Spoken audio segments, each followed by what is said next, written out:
For a moment, everything seemed possible. From February 22nd to 25th, 1986, hundreds of thousands of Filipinos gathered on Epifanio de los Santos Avenue to protest President Ferdinand Marcos and his claim that he had won re-election over Corazon Aquino. Soon, Marcos and his family were forced to abdicate power and leave the Philippines. Many were optimistic that the Philippines, finally rid of the dictator, would adopt policies to address the economic and social inequalities that had only increased under Marcos's 20-year rule. This people power revolution surprised and inspired anti-authoritarian acts around the world.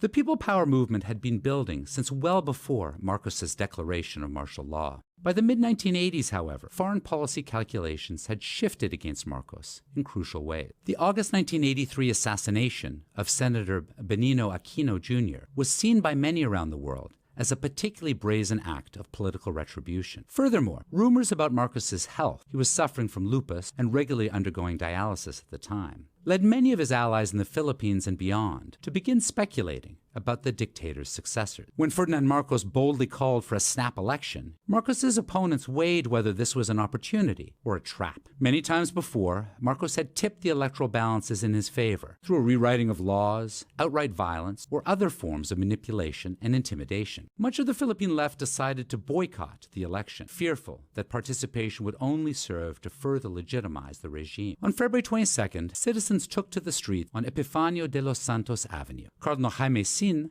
the Archbishop of Manila, called upon Filipinos to support the peaceful protest. Marcos ordered the military to repress the mass action. When Marcos ordered the military to arrest detractors, Cardinal Sin called upon the people to shield them. The Catholic radio organ, Radio Veritas, became a major control center for protest communications during the People Power movement. Close Marcos ally, President Ronald Reagan, eventually sent word that it was time to, quote, cut and cut cleanly, signaling that Marcos no longer had the back of his most powerful ally. On the evening of February 25th, the U.S. government facilitated Marcos's escape to Hawaii, where he would remain until his death in 1989. Later that same night, protesters stormed the Malacañang Palace, exposing the opulent wealth that the Marcos family had amassed during their time in power. As Corazon Aquino was sworn in as president, Filipinos were hailed around the world as an example of peaceful revolution and the restoration of democracy. The road ahead would not be so simple, however. In the years since 1986, the legacy of the people power revolution